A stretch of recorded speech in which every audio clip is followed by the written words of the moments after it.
পাগলাপ্রেনার movement হচ্ছে সব পাগলাদের support system, যাদের কথা কখনো কেউ শুনেনি, যাদের স্বপ্নকে পাগলামি বলে চুপ করিয়ে দেওয়া হয়েছে, যাদের সাহসকে বলা হয়েছে দায়িত্বজ্ঞানহীন। পাগলাপ্রেনার তাদেরকেই কণ্ঠস্বর।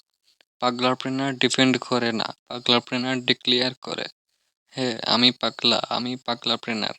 কেন এই বই, কেন এখন? কেন এই বই এর এক লাইনের উত্তর হচ্ছে, পাগলারা সারা দুনিয়া পাল্টায় না, তাই পাগলামি লাগবেই। এই বই পাগলদের পাগলামির অফিসিয়াল গাইডলাইন ও স্বীকৃতি। আমরা এমন এক যুগে বাস করছি যেখানে স্বাভাবিক হওয়াটা একটা মহামারী। সবাই একই রকম ডিগ্রি নিচ্ছে, একই রকম চাকরি করছে, একই রকম বাড়ি কিনছে, একই রকম ছুটিতে যাচ্ছে এবং একই রকম অসুখী জীবনযাপন করছে।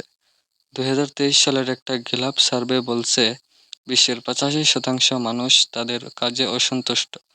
ভাবেন তো, 10 জনের মধ্যে 8 জন প্রতিদিন এমন কিছু করছে যা তারা ঘৃণা করে। কেন? কারণ সমাজ তাদের শিখিয়েছে সেফ রুটে চলতে। স্বাভাবিকতার ফাঁদ। জন্মের পর থেকেই আমাদের মগজ ধুলাই করা হয় স্বাভাবিক হওয়ার জন্য। মা বাবা বলেন আমাদের মতো লক্ষ্মী হও, স্কুল বলে একই ইউনিফর্ম পরো আর সিলেবাসের বাইরে চিন্তা করো না। সমাজ বলে সবার মতো নিরাপদ একটা চাকরি করো আর লাইনে দাঁড়াও। ধীরে ধীরে আমরা একটা স্বাভাবিক রোবটে পরিণত হই। আমরা একই স্টাইলে কথা বলি, একই ব্র্যান্ডের পোশাক পরি আর একই রকমের গড়পড়তা স্বপ্ন দেখি।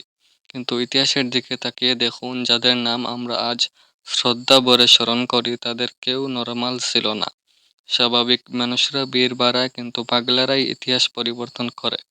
স্বাভাবিক হওয়া মানে নিজের ভেতরের ইউনিকনেসটাকে গলা টিপে হত্যা করা। কেন আমাদের পাগলাপ্রেনার দরকার?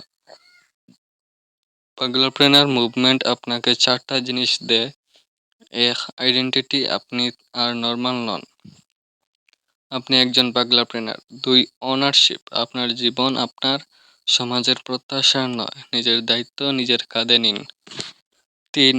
ভয়েস, পজিটিভ, যেকোনো পরিবর্তনের জন্য আপনার কথা বলার অধিকার আছে, এমনকি যদি সবাই দ্বিমত পোষণ করে। 4. সাহস, আপনি একা নন, লক্ষ লক্ষ পাগলাপ্রেনার আছে যারা একই যুদ্ধে লড়ছে। পাগলাপ্রেনার না হলে নর্মাল জীবন আমাদের জীবন্ত লাশ বানাচ্ছে। আপনি কি জানেন কেন আজ ঘরে ঘরে ডিপ্রেশন? কেন মানুষ এত সুখী হওয়ার উপকরণ পেয়েও ভেতরে ভেতরে মরে যাচ্ছে? বিশ্ব স্বাস্থ্য সংস্থা একটি হাড় কাঁপানো রিপোর্ট প্রকাশ করেছে। রিপোর্টে বলা হয়েছে পৃথিবীর প্রায় 450 মিলিয়ন মানুষ ডিপ্রেশনে ভুগছে এবং এই সংখ্যাটি পাগলা ঘোড়ার মতো প্রতি বছর বাড়ছে। কেন? কারণ আমরা একটা তথাকথিত নরমাল জীবন যাপন করছি। এই নরমাল জীবন আসলে একটি অদৃশ্য বিষ, যা আমাদের তিলে তিলে শেষ করে দিচ্ছে। আমাদের এই নরমাল জীবনের সংজ্ঞাটা কি? 1. আমরা এমন কাজ করি যা আমরা মনে মনে ঘৃণা করি। 2. আমরা এমন সব মানুষকে খুশি করতে সোশ্যাল মিডিয়ায় ব্যস্ত থাকি যাদেরকে আমরা চিনিও না। 3. আমরা নিজের স্বপ্নগুলোকে গলা টিপে হত্যা করি, কারণ সমাজ বলে আরে ভাই বাস্তবসম্মত হও, রিস্ক নিও না। 4. সবচেয়ে বড় কথা, আমরা বাঁচি না, আমরা স্রেফ সারভাইভ করি বা টিকে থাকি। এবং এই নরমাল জীবন আমাদের আস্তে আস্তে মেরে ফেলছে। সবাই একটা ইনার ইমিটনেসে ভুগছে।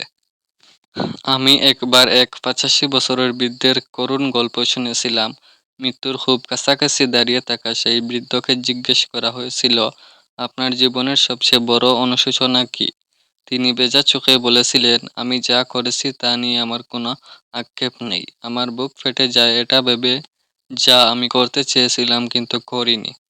আমি চেয়েছিলাম একজন আর্টিস্ট হতে, কিন্তু আমার বাবা বলেছিলেন আর্টিস্টরা গরিব হয়, ইঞ্জিনিয়ারিং পড়ো। আমি শুনলাম 60 বছর ইঞ্জিনিয়ারিং হিসেবে কাজ করেছি, ভালো টাকা কামিয়েছি, কিন্তু একদিনও খুশি ছিলাম না।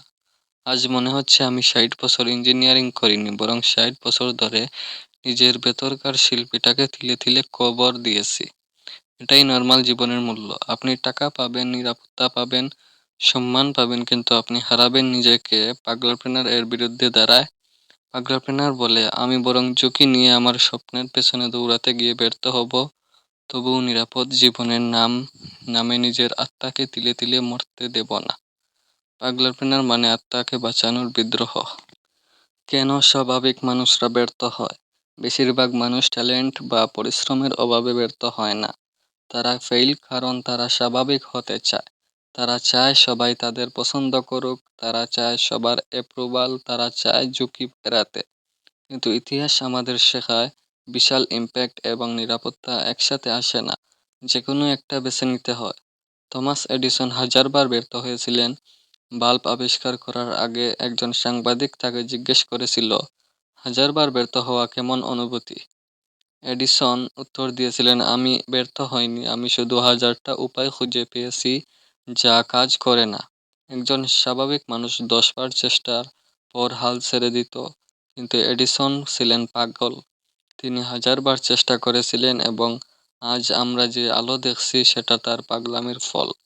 মহাত্মা গান্ধী যখন বললেন তিনি ব্রিটিশদের অহিংসভাবে তাড়াবেন, সবাই হেসেছিল। উইনস্টন চার্চিল তাকে বলেছিলেন অর্ধনগ্ন ফকির।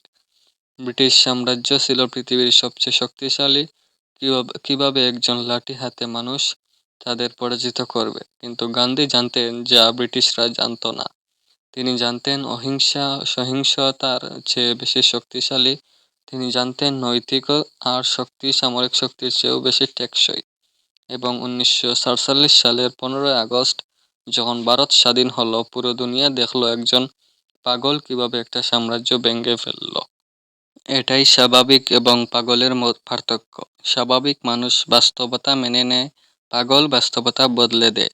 পাগলাপনার কোনো ট্যালেন্ট নয়, একটি চয়েস। এখন হয়তো আপনি বইয়ের পাতা উল্টাতে উল্টাতে ভাবছেন, এসব ইলন মাস্ক, স্টিভ জবস বা ওপারা উইনফ্রেদের জন্য ঠিক আছে, তারা তো জিনিয়াস। কিন্তু আমি তো একজন অতি সাধারণ মানুষ। আমার না আছে অঢেল টাকা, না আছে গডফাদার, আমি কিভাবে পাগলাপনার হব? ভাইয়া অ্যান্ড বইনেরা, ঠিক এই জায়গায় আমরা আটকে যাই। এটাই আমাদের সমাজের সবচেয়ে বড় মিথ্যা। মানুষ মনে করে পাগলাপেনার হওয়া মানে জন্মগতভাবে কোনো বিশেষ ক্ষমতা নিয়ে জন্মানো। তারা মনে করে তাদের রক্তে বুঝি আলাদা কোনো বারুদ থাকে। ভুল, একদম ভুল। পাগলাপেনার হওয়া কোনো প্রতিভা নয়, এটি একটি সিদ্ধান্ত। এটি একটি পছন্দ। যে কেউ যেকোনো সময় যেকোনো পরিস্থিতি থেকে এই পছন্দটি করতে পারে। আপনি আজ যে অবস্থানেই থাকুন না কেন, একটি কঠিন সিদ্ধান্তের মাধ্যমে আপনি আপনার আইডেন্টিটি বদলে ফেলতে পারেন। পাগল হওয়া লজ্জার না, বরং পাগল না হওয়াটাই ঝুঁকিপূর্ণ। আপনি যদি এই পর্যন্ত পড়ে থাকেন, তার মানে আপনার ভেতরে একটা পাগল লুকিয়ে আছে। হয়তো ছোট, হয়তো বৃদ্ধ, কিন্তু আছে।